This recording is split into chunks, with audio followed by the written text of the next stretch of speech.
Number 5 is utang investment. Isa pa itong malaking kamalian na madalas kong makita online. Maraming nagtatanong or nagpo-post na mangutang para lang makapag-invest. Well, wala naman talagang masama na mangutang. Lalo pa kung magagamit mo yan para kumita. Pero dapat sureball ka ng kikita. Kumbaga garantisado, wala nang chance na malugi ka pa. Ang kaso, hindi mo rin alam kung kikita ka ba talaga sa investment na yon.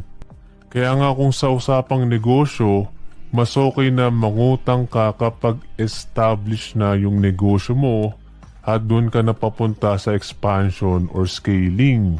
Kaya hindi advisable na mangutang ka muna bago ka mag-invest kasi walang kasiguraduhan yan. Kasi isipin mo, once na malugi ang investment mo, dalawa na kaagad ng problema mo. Una, yung nalugi mong investment. Pangalawa, meron ka pang utang. Tapos baka may interest pa yan.